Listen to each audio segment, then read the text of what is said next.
Bainika kuwa wanapitia changamoto kubwa kimaisha, hasa katika kutekeleza majukumu muhimu kama elimu ya watoto wao. Hali hii inadaiwa kusababishwa na kunyimwa haki mbalimbali ikiwemo ufadhili wa elimu unaotolewa na serikali. Isaac Famba anatupasha mengi zaidi. Mara tu janga la kifo linapoikumba jamii, mara nyingi watoto hubaki wakiwa na upweke, hali inayosababisha mahangaiko makubwa wanapojaribu kukabiliana na maisha baada ya kuwapoteza wazazi. Si mayatima pekee bali hata kina mama wajane hulazimika kukabiliana na hali ngumu mara baada ya waume zao kufariki kutokana na sababu mbalimbali. Elimu ya watoto ni moja ya changamoto kubwa inayowakabili wajane hao, huku ugumu mkubwa ukiwa katika kupata ufadhili wa elimu hasa unaotolewa na serikali. Watoto wetu masomo yao yamekuwa ngumu.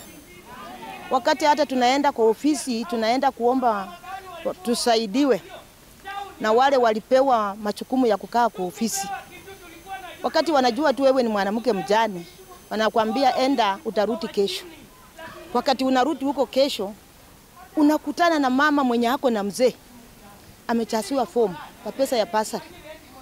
Lakini wewe wakati unaanza kuuliza maswali wanakuambia mama, kuwa mpole, mambo yako tuko tunayakumbuka. Na hivyo watafanya hivyo mpaka vile imeisha. Hali hii imesababisha baadhi ya watoto kukatiza masomo yao na wengine kujiingiza katika utumizi wa mihadarati na matumizi ya dawa za kulevya. Napata watoto ni werevu sana, lakini kwa ajili hawana fedha, watoto hapa wanajiingiza kwa vitu ambavyo si vizuri. Utajiingia, ameingia kwa dawa ya kulevya, ameingia kwa bangi, ameingia kwa vitu mpaka inafika mahali tunapata hawa watoto waliokuwa wazuri ambao wanatakana wasome, hao ndio wanawapata kwa vitu ambavyo si vizuri ya wizi nini.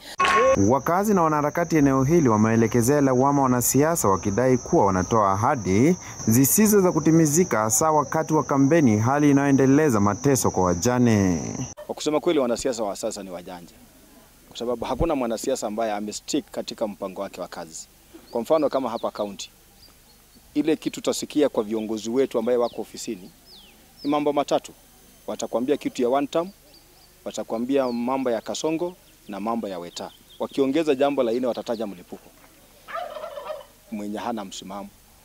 Wito sasa unatolewa kwa serikali kuwawezesha wajane kupitia miradi ya kiuchumi, biashara na wekezaji ili kuwajengea uwezo wa kujikimu na kusaidia elimu ya watoto wao. Mfano hawa mama wanapolia mambo ya biashara. Hii soko ya Masinde Muliro, hawa mama wote wangelipewa vibanda na wafanye kazi, ingemalizika, wangekuwa na raha wanafanya kazi.